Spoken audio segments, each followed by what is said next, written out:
जय हिंद, नमस्कार, वंदे मातरम। मैं उत्कर्ष स्वागत करता हूं आपका अपने चैनल में। तो आज हम लोग देखेंगे डीपीएसपी का पार्ट नंबर 2। आप लोगों ने अगर पहला वीडियो नहीं देखा है तो जाके देख सकते हैं, लिंक हमारे डिस्क्रिप्शन में है। उसमें हमने ये बताया था आप लोगों को कि डीपीएसपी हमारे होते क्या हैं और कहां से निकले हैं, मतलब इनकी उत्पत्ति कहां से हुई है और इनको हमारे संविधान में क्यों रखा गया है। सेकेंड बात हमारी यहाँ पे आती है कि कौन कौन से विद्वानों ने क्या क्या टिप्पणियां करी हैं। आपके कई विद्वान बनते हैं, अम्बेडकर जी, टी कृष्णाविचारी, है ना, और हमारे कई विद्वान बनते हैं, उनके द्वारा क्या क्या टिप्पणियां की गई हैं डीपीएसपी पे आपके एग्जाम में उल्लेखित रहता है और 4 ऑप्शन रहते हैं। आप लोग कंफ्यूज होकर टिक नहीं लगा पाते, तो उसमें हमने पूरा याद करवाने का प्रयास किया है। अगर देख लेंगे तो एक भी कंफ्यूजन आपका नहीं बचेगा। तो आज हम लोग यहां से उसके आगे देखेंगे, मतलब कि अनुच्छेद 40 तक हमने आपको करवा दिया था। आज देखेंगे हम लोग अनुच्छेद 41 से लेके आगे।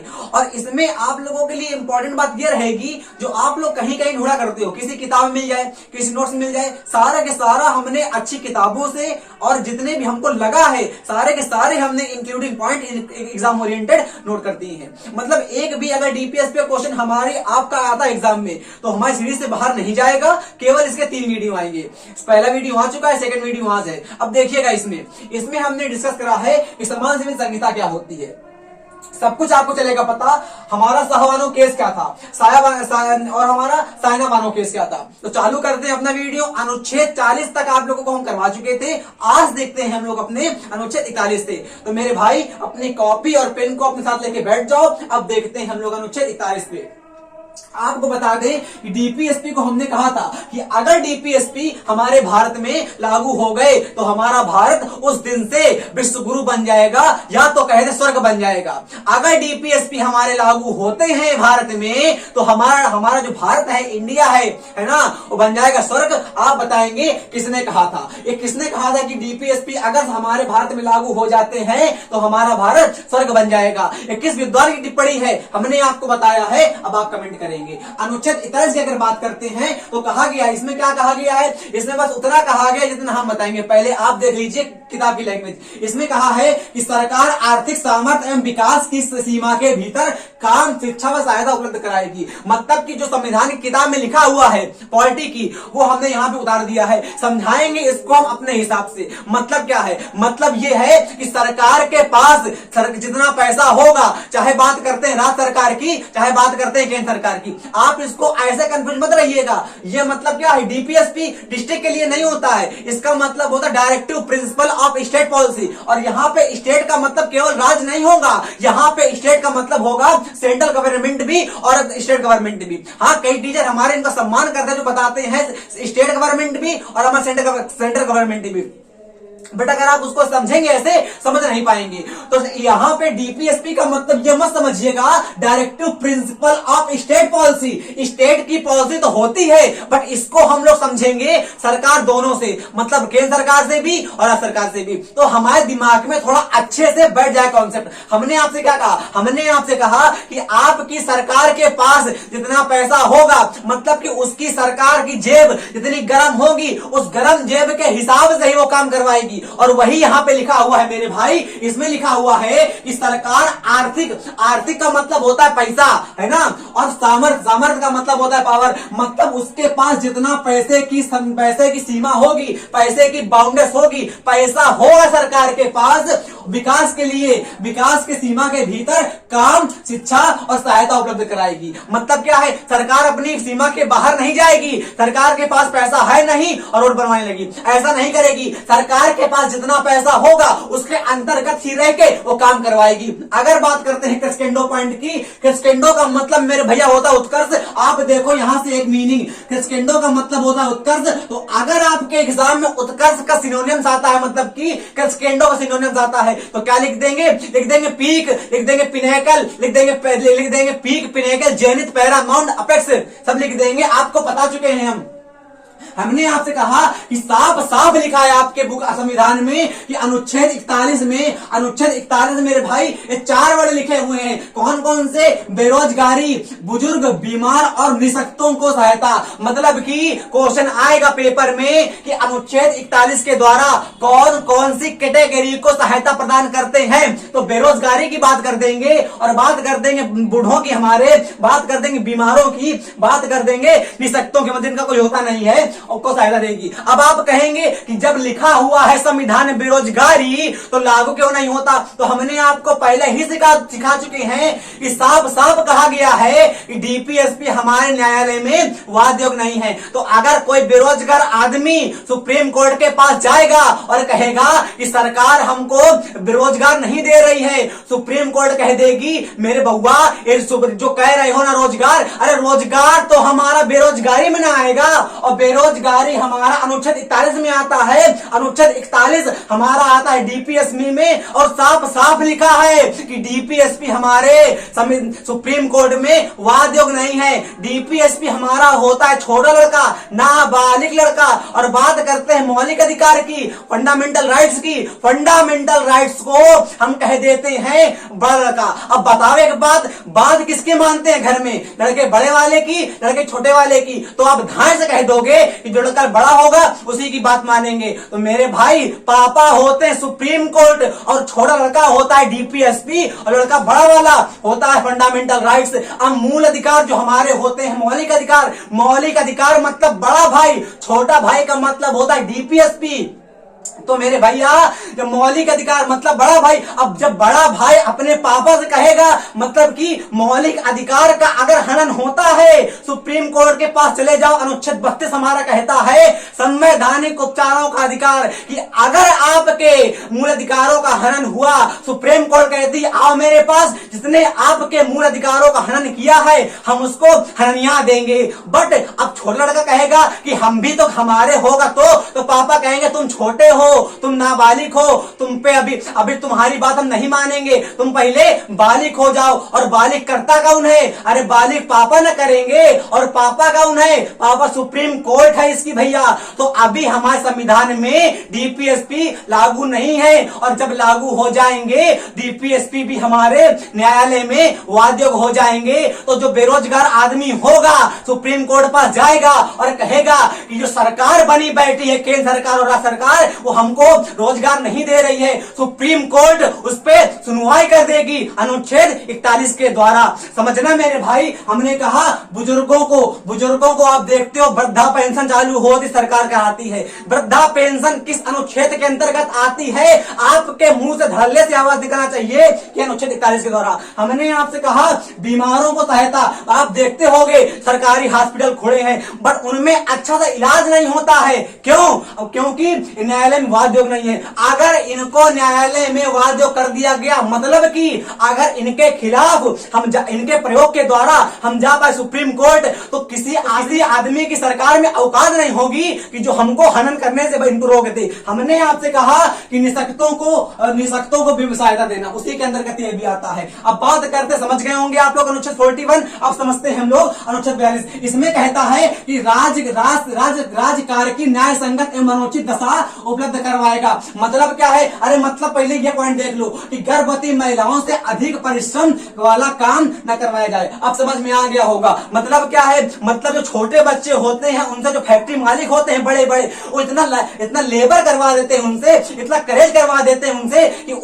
उनका मतलब जो शारीरिक वृद्धि होती है रुक जाती है। अरे बात करते हैं मेरे भाई गर्भवती महिलाओं की, वो काम करती हैं जाके महिलाएं, और आपको पता भी है यत्र नार्यस्तु पूज्यते रमन्ते तत्र देवता, नारी तुम केवल श्रद्धा हो, विश्व रजत पटल में पीयूष चौस्ती बहा करो जीवन के सुंदर समतल में। बट वो नहीं पता हमारे देश को, वो कतई नहीं पता। देश कहता है केवल कि सम्मान करेंगे महिलाओं का, बट करता नहीं है। ये आपको भी पता है, हमको भी पता है। हम सबकी बात नहीं कर रहे हैं, हम कुछ चुनिंदा लोगों की बात कर रहे हैं। आपको पता है, साफ साफ लिखा है डीपीएसपी में कि जो हमारा राज्य है और अगर आपके जो कार्य है उसकी न्यायोचित दशा देगी। मतलब क्या है? अगर कोई गर्भवती महिला मानू है और उससे कहा गया कि तुम चौखंडे में ले जाओ, 4 फ्लोर के ऊपर चढ़ाओ ईटा, तो उसके पेट में बच्चा जो पल रहा होगा उस पर इफेक्ट होगा। आपने कहा जेन्युइन सी बात होगा। लिखा हुआ है कि ऐसा सरकार देखेगी, निगरानी करेगी, और जो महिला से कार्य करवाएगा उसके खिलाफ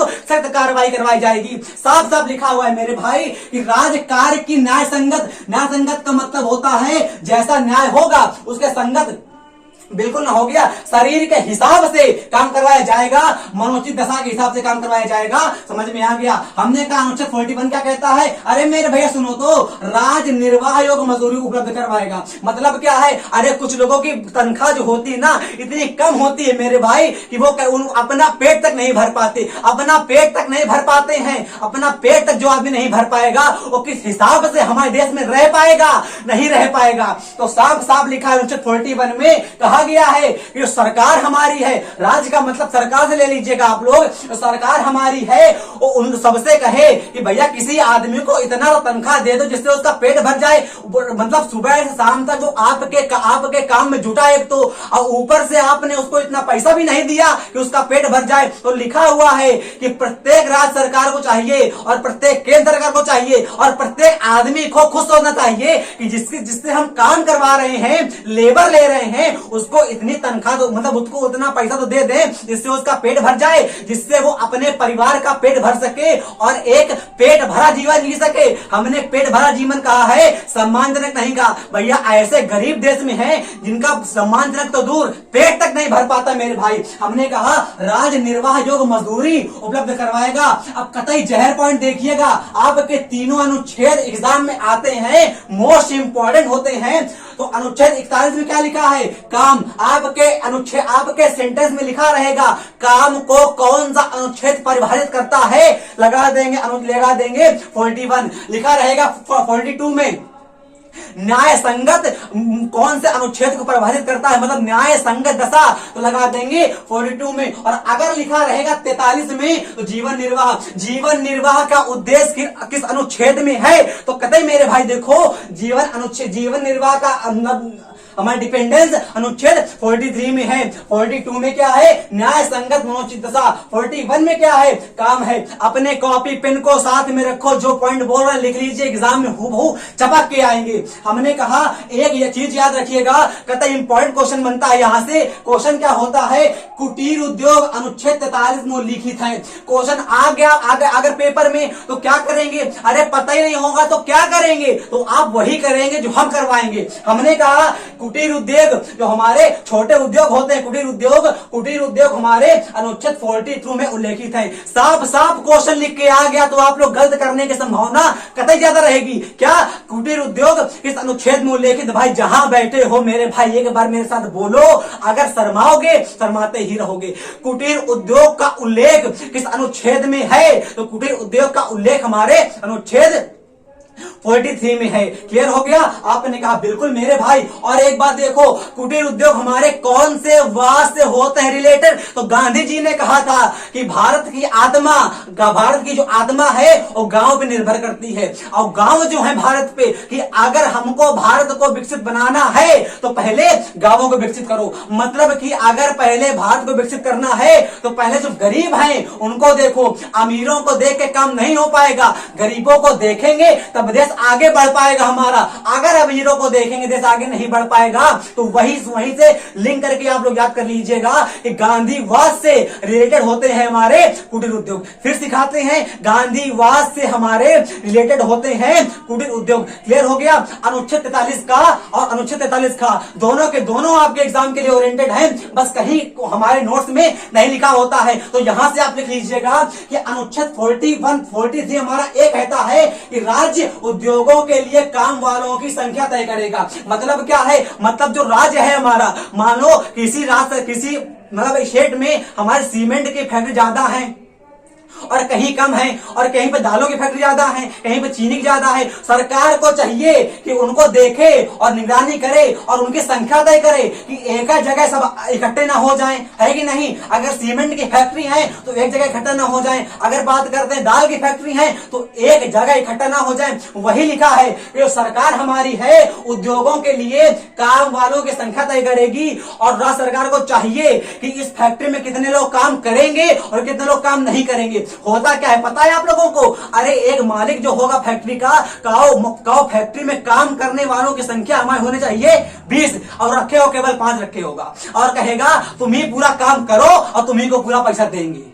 अरे उनको पैसा तो दोगे, उनका शरीर तो घट रहा है, उनका शरीर तो डिफलकेट हो रहा, घट रहा है, बट नहीं। तो सरकार को चाहिए कि उन लोगों की देखभाल के लिए पैसे की लालच तो हो, बट इतनी ना हो कि हम लोग अपने शरीर को तोड़ दें। साफ साफ लिखा है मेरे भाई कि राज्य उद्योगों के लिए काम वालों की संख्या तय करेगा। समझ में आ गया होगा, हमने कहा मेरे भाई। और सुनिएगा कि अनुच्छेद 42 और 42वां हमारा संविधान संशोधन है ना, कॉन्स्टिट्यूशनल अमेंडमेंट हमारा कब होता है? 1976 में होता है और 17 में लागू होता है। इसलिए हम लोग दोनों लिख देते हैं साल को। अनुच्छेद 42 के द्वारा हमारा संविधान संशोधन 42 के द्वारा हमारा अनुच्छेद 43 को जोड़ा गया था। और बात करते हैं ट्रेड यूनियन का आधार, यही वाला अनुच्छेद होता है।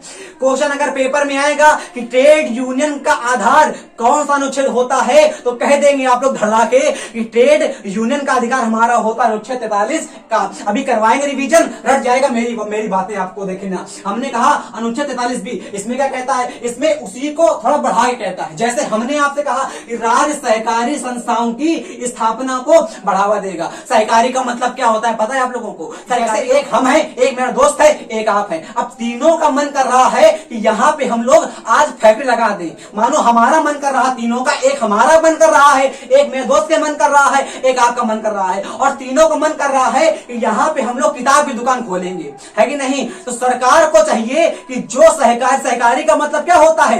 एक समान मन हो और एक समान मन वाला काम हो। मतलब कुछ लोगों का ऐसा मन हो जो उनका मन एक ही काम करने के लिए हो, उसको हम लोग सहकारी कहते हैं। कुछ लोग सहकारी को सरकारी से रिलेट करते हैं, सही बात है, बट उसको समझिएगा मतलब उसका होता क्या है। सहकारी का मतलब यह होता है कि जो हमारा काम करने का मन हो वही आप लोगों को काम करने का मन हो, और वही कई आदमियों का काम करने का मन हो। जब कई आदमियों का काम करने का एक साथ मन हो जाएगा, उसी को हम लोग कह देते हैं, और वो हो जाएगा तो वो लोग आपस में एक संगठन बना लेंगे। तो वो लोग आपस में एक संगठन बना लेंगे और उसी संगठन को हम लोग कह देते हैं समिति। सहकारी समितियां आप लोगों ने नाम सुना होगा, कंफ्यूजन क्लियर हो गया होगा मेरे भाई। तो सरकार को चाहिए कि एक काम वाला, उससे क्या होगा? अरे जिसके मन में खाली एक काम है, मतलब जिसके जो समझता है खाली हम इस काम को चालू कर देंगे और इसको उठा ले जाएंगे। अब जो पूरी जनता है, जनता चाहती है कि ये वाला काम करवाया जाए, तो सरकार को चाहिए कि एक आदमी के काम को ध्यान में ना रखकर जो सहकारी काम है, मतलब जो ज्यादा लोगों के मन को पसंद है वो वाला काम को सरकार को चाहिए कि लागू करवाए। मतलब कि राज्य या सरकार सहकारी समझा दिया संस्थाओं की स्थापना करेगी। अनुच्छेद 97 2002 के द्वारा जोड़ा गया था। मतलब कि संविधान के अनुच्छेद कॉन्स्टिट्यूशनल अमेंडमेंट 2002 के द्वारा जोड़ा गया था, 97 के द्वारा। ये कब जोड़ा गया था? 42 के द्वारा। बस मेरे भाई 1 मिनट दो, जल्दी देखो। हमने कहा कि अनुच्छेद 43 हमारा कहता है कि आर्थिक सामर्थ्य के द्वारा सरकार काम कराएगी, बेरोजगारी, बुजुर्ग, बीमार, निःशक्तों को सहायता देगी। 42 में लिखा हुआ है कि राज्य सरकार न्याय संगत और मनोचित दशा, याद रखिएगा इसमें क्या कहा गया है? इसमें कहा गया काम करवाएगी। इसमें आपको पूरे में दिख रहा होगा, सबसे मेन पॉइंट काम करवाएगी। इसमें दिख रहा होगा न्याय संगत और मनोचित दशा, बट इसमें दिख रहा होगा राज्य निर्वाह योग्य मजदूरी करवाएगी। और ये तीनों का अमलगमेट हमारा होता है काम में, न्याय संगत, मनोचित दशा में और जीवन निर्वाह में। इसको हमने बता दिया है। कुटीर उद्योग की स्थापना होती है 43 के द्वारा, और कुटीर उद्योग की स्थापना मतलब कुटीर उद्योग हमारे कहां से रिलेटेड होते हैं? गांधीवाद के द्वारा। 43A में क्या कहा गया है कि राज्य उद्योगों के लिए काम वालों की संख्या तय करेगा। और उद्योग मतलब ये कुटीर उद्योग हमारे तय कब होते हैं? मतलब कि राज्य उद्योगों के लिए काम वालों की संख्या तय करेगा। 42 अनुच्छेद संविधान संशोधन हमारे अनुच्छेद 76 में लागू होते हैं। और ट्रेड यूनियन का आधार अनुच्छेद 43 का होता है। खा की बात कर देते हैं, सहकारी समितियों का उल्लेख है। 44 आता है, one of the most important article of your exam. इसमें क्या कहा गया है? इसमें कहा गया है कि देश के सभी नागरिकों के लिए समान सिविल संहिता लागू होगी। समान सिविल संहिता क्या होती है पता आप लोगों को? हम बताते हैं। समान सिविल संहिता का मतलब होता है, समान का मतलब तो होता है एक समान, मतलब कि इक्वल से। सिविल का मतलब होता है नेटिव से, और नेटिव का मतलब हो जाता है स्वदेशी से, नेटिव का मतलब हो जाता है स्वदेशी से, और संहिता का मतलब तो पता ही आप लोगों को, बताते हैं, देखो बताते हैं। हमने कहा समान सिविल संहिता मतलब एक समान कानून, मतलब कि देश के अंदर जितने भी लोग रहेंगे उन सबके लिए एक समान कानून होगा, चाहे हमारा जो आदमी हो, राष्ट्रपति, प्रधानमंत्री, मुख्यमंत्री, राज्यपाल, गवर्नर, सुप्रीम कोर्ट का अधिकारी, हम लोग, आप लोग, गरीब अमीर कोई भी हो, सबके लिए समान सिविल संहिता लागू होगी। बट बात यहां फंसती है कि यही अनुच्छेद हमारे सुप्रीम कोर्ट में वाद योग्य नहीं है। अगर लागू हो गए, बात देखो वहां अमेरिका की, इजराइल की, इन सब देशों में लागू है डीपीएसपी जैसे अधिकार, बट हमारे देश में लागू ही नहीं है। तभी ये नेता जो बलबलाया करते हैं और हम लोग चुपा जाते हैं। कोई नेता निकलेगा, मेयर निकल रहा, पार्षद निकल रहा है, हम लोग किनारे हट जाएंगे, वो निकल जाएगा, तब ऐसे खड़े होंगे सीना तान के। अगर कोई मंत्री निकलेगा, अपनी गाड़ी किनारे कर लेंगे और तब निकलेंगे। क्यों? कि डीपीएसपी लागू नहीं है। अगर लागू हो गए तो इनको लगवा देंगे हम लोग। अब देखो, देश में कहा गया है कि देश के सभी नागरिकों के लिए समान सिविल संहिता लागू होती है, मतलब कि, और क्वेश्चन आ जाएगा कि अभी हमारे खाली भारत में एक देश में लागू, एक राज्य में लागू हो चुकी है, उसका नाम है वाह बराबर गोवा। लिख लो मेरे भाई, गोवा में हमारा समान सिविल संहिता लागू हो गई है। और लिखिएगा कि गोवा हमारा जो था ना, उसकी राजधानी पणजी है, गोवा की राजधानी पणजी है। सर्बानंद सोनोवाल यहाँ के प्रधान, यहाँ के हमारे मुख्यमंत्री हैं। बात कर देते हैं प्रमोद सावंत, यहाँ के हमारे प्रमोद सावंत क्या है, प्रमोद सावंत यहाँ के मुख्यमंत्री हैं, सॉरी सर्बानंद सोनोवाल नहीं है, असम के हैं वो। हमने गलती से कर दिया, आप लोग समझते हैं गलती इंसानियत ना होती है। देश के सभी नागरिकों के लिए समान सिविल संहिता लागू होगी। समान सिविल संहिता का मतलब क्या होता है? देश के जितने नागरिक हैं उन सबके लिए एक कानून होगा। बट ऐसे हमारे कुछ अभी मतलब कुछ विवाद हैं जो हमारे समान सिविल संहिता में नहीं आते हैं। क्या क्या? देखो भैया, विवाह, तलाक, गोद लेना और उत्तराधिकारी पर अभी लागू नहीं है। समान सिविल संहिता लागू तो है, थोड़ी लागू है, पूरी लागू नहीं है। और जिन पर लागू होना चाहिए उन पे नहीं लागू है। किस पे? विवाह पे नहीं लागू है मेरे भाई, तभी 3 तलाक का मुद्दा उठा था। तलाक पे नहीं लागू है, तभी 3 तलाक का मुद्दा उठा था। गोद लेना पे नहीं लागू है, अगर लागू होती डलहौजी गोद हड़प नीति को बंद करवा दीता, राज हड़प नीति बंद करवा दीता और गोद लेने की प्रथा को बंद करवा दीता। बात करते झांसी की रानी लक्ष्मीबाई की, लड़ गई थी अपने एक पुत्र के लिए, दामोदर उनके पुत्र का नाम था लक्ष्मीबाई के। याद रखिएगा कि विवाह, तलाक, गोद लेना तथा उत्तराधिकारी पर अभी लागू नहीं है। समान सिविल संहिता कौन कौन से नियम पर लागू नहीं होती है, क्वेश्चन आएगा, लिखे रहेंगे ऑप्शन में, कंफ्यूज मत होइएगा। केवल 4 नाम याद रखिएगा, विवाह पर, तलाक पर, गोद लेने पर, उत्तराधिकारी पर अभी लागू नहीं है। कई आर्टिकल पे, कई नियम पर लागू है, बट जिनमें लागू होना चाहिए उनमें नहीं लागू है। इसीलिए 3 तलाक का मुद्दा उठता है। मुसलमान क्या कहते, मतलब हमारे जो काफी कर्मठोर मुसलमान होते थे वो ये कहते थे कि अपनी पत्नी को 3 बार तलाक तलाक तलाक कह देते थे। और मेरे भाई, उनकी मतलब मुस्लिम महिलाओं के इतने लड़के होते थे, वो बेचारे करते क्या, उनको बाप के नाम का दर्जा नहीं मिल पाता था और दिन पर दिन भटकते थे। अब सोच के देखो, किसी लड़के को बाप के नाम का दर्जा नहीं मिल पाता है, उस समाज, भारतीय समाज वो लड़के के लिए क्या सोचेगा भाई? जो लोग जानेंगे वो समझेंगे ये मतलब इनका लड़का है, बट जो नहीं जानेंगे वो उसके बारे में क्या रखेंगे धारणा। सुनिएगा, हमारी साहबानो 62 साल की महिला थी और उनके 5 बच्चे भी थे। उनके पति का क्या नाम था मेरे भाई? उनके पति का नाम था मोहम्मद अहमद खान। देखिएगा, इनके पति का नाम था मोहम्मद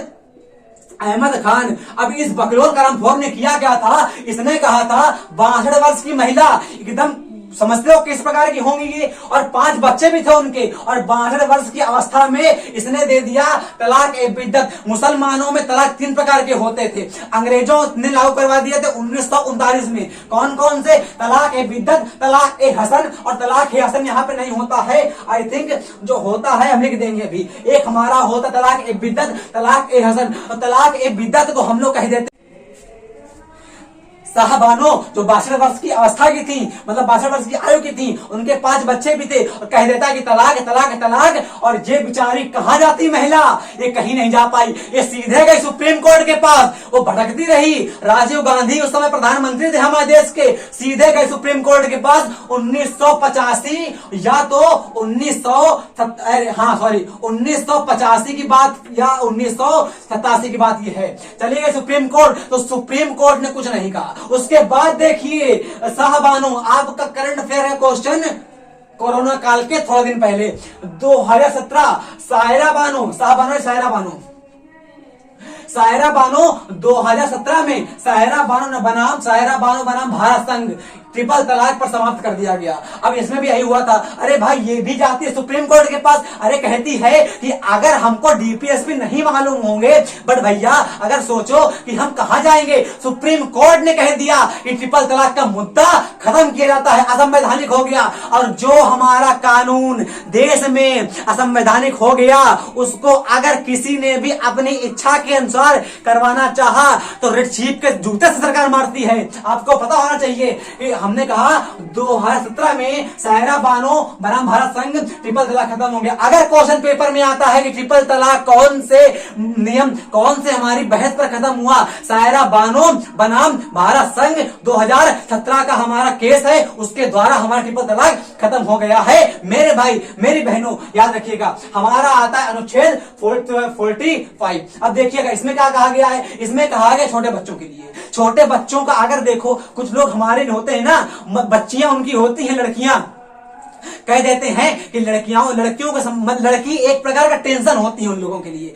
अरे यार लड़की होती है तो उसको ट्रेन में छोड़ आते हैं, बाथरूम में वो लोग, और अपना चले जाते हैं। मतलब किस घिनौनी संपत्ति के माँ बाप होते हैं, उनकी घिनौनी संपत्ति की बुद्धि रहती है, जो छोटी सी बच्ची को जो कुछ जानती नहीं है, अनमोल होती है देश के लिए, उसको छोड़ आते हैं। अब देखो लड़के भी इस प्रकार के मतलब ऐसे होते हैं, छोटे बच्चे। देखो कहा गया है कि 6 साल से कम याद रखिएगा, 6 साल से कम उम्र के बच्चों का स्वास्थ्य ध्यान रखेगी सरकार जो होगी ना मेरे भाई, वो स्वास्थ्य का ध्यान रखेगी 6 साल से कम उम्र के बच्चों का। क्यों? क्योंकि इसमें जो बच्चा होता है उसको पोलियो होने की संभावना होती है मेरे भाई। इसमें कहा गया है कि अगर आप लोगों ने साइंस कहती है कि अगर 6 साल तक बच्चा मतलब हष्ट-पुष्ट है तो उसके आगे भी उसका स्वास्थ्य हष्ट-पुष्ट ही रहेगा, बशर्ते उसकी स्वास्थ्य की अच्छे से देखभाल हो। बट अगर इसमें ध्यान नहीं रखा गया तो उसके बच्चे का पेट अब मतलब जिंदगी भर के लिए, जो शरीर है जिंदगी भर के लिए बेकार हो जाएगा। तो सरकार को चाहिए कि 6 वर्ष तक बच्चों के स्वास्थ्य का ध्यान रखे, उनको अच्छे से पोषण दे, उनको अच्छे से खिलवाए पिलवाए और उनकी सेहत का ध्यान रखे। ऊपर से एक चीज और कह दी गई कि 6 से 14 साल तक के बच्चों को फ्री एजुकेशन दे दो भैया, फ्री एजुकेशन दे दो। अब कहा गया कि 6 से 14 साल तक के बच्चों को फ्री एजुकेशन दे दो। हमारे जो संविधान के निर्माता थे वो कितने इंटेलेक्चुअल थे, कितने बुद्धिमान थे, कितने हमारे सगेशियस थे, कितने प्रूडेंट थे, कितने वाइज थे, कितने इरुडाइट थे, कितने स्कॉलर थे। वो जानते थे कि हमारा भारत इतना नालायक होगा आगे, या वो जानते थे कि अगर ये लागू नहीं कराए गए, ये लागू हो जाते हैं तो हमारा संविधान एक सोने की चिड़िया बन जाएगा। किसके प्रति? पूरे विश्व के प्रति, भारत विश्वगुरु कहलाएगा। तो उन्होंने कह दिया था कि 6 से कम आयु के बच्चों को ध्यान रखो स्वास्थ्य का। बट हमारी सरकार ने कर दिया लागू, कब? 2002 में कर दिया लागू अटल बिहारी जी के समय, 6 से 14 वर्ष की आयु के बच्चों को फ्री एजुकेशन दो। बट फ्री एजुकेशन को इसमें कहा गया था, हटा दिया गया, इससे हटा दिया गया मेरे भाई, इससे लागू कर दिया गया शिक्षा के मौलिक अधिकार में। शिक्षा के अधिकार को देखो, शिक्षा के अधिकार को मूल अधिकार शामिल कर दिया गया। अब सरकार की जिम्मेदारी बनती है कि 6 से 14 वर्ष के बच्चों को शिक्षा फ्री दे दे, और खिलवाएगी तो है ही है 6 साल तक, है कि नहीं? और शिक्षा फ्री अलग दे 14 साल तक। और संविधान संशोधन का हमारा होता है कि 2002 में 86वां संविधान संशोधन होता है, एग्जाम का ओरिएंटेड क्वेश्चन होता है ये कि शिक्षा के संविधान को मौलिक अधिकार कब घोषित किया गया। शिक्षा के अधिकार को मौलिक अधिकार 2002 में 86 अमेंडमेंट के द्वारा संविधान घोषित कर दिया गया था। क्या मौलिक अधिकार, पहले क्या था, पहले ही हमारा डीपीएसपी था। 2002 के पहले जो हमारे कतई लोग मतलब बच्चे हमारे 14 ईयर्स के नीचे के थे उनको एजुकेशन नहीं मिल पाती थी फ्री। 6 से 14 साल से नीचे बच्चों को हमारी फ्री एजुकेशन नहीं मिल पाती थी। बट याद करो अटल बिहारी वाजपेयी को, इतना महान प्रधानमंत्री, उन्होंने लागू करवा दिया इस अधिकार को। समझ चुके होंगे आप लोग। हमने कहा कि शिक्षा के अधिकार को मूल अधिकार लागू करवा दिया गया 86वां संविधान संशोधन 2002 के द्वारा। अच्छा, एक क्वेश्चन यहां से ओरिएंटेड और बनता है क्या कि आंगनबाड़ी का आधार कौन सा अनुच्छेद है। तो आंगनबाड़ी या वही ना होती आंगनबाड़ी, छोटे बच्चों का ध्यान रखते हैं, है कि नहीं। बिल्कुल आपने कहा। तो आंगनबाड़ी का आधार कौन सा अनुच्छेद है। आंगनबाड़ी का मेरे भाई आधार होगा 45 अनुच्छेद। याद रखिएगा जितने भी हमने पॉइंट बताए सारे के सारे आपके एग्जाम के लिए मोस्ट ओरिएंटेड हैं। हम कतई फालतू की बातें ना करके आपका एक एक समय की कीमत समझते हैं। अगला वीडियो हमारा आएगा पार्ट नंबर 3 और उसमें हमारा जो डीपीएसपी है समाप्त हो जाएंगे। और डीपीएसपी का एक भी क्वेश्चन अगर आपका आता है तो हमारे 3 वीडियो के बाहर नहीं आएगा। ये मेरा वादा नहीं, एकदम कतई वाला वादा है, 100% वादा है कि अगर एक भी प्रश्न आपका डीपीएसपी का आता है इससे बाहर नहीं जाएगा। 3 वीडियो के बाद हम आपको लगभग 100 से 150 क्वेश्चन दे देंगे डीपीएसपी का प्रैक्टिस के लिए। आप करिएगा, एक भी क्वेश्चन आपका यहां से नहीं जाएगा। अगला वीडियो आने के लिए जय हिंद, जय भारत, वंदे मातरम।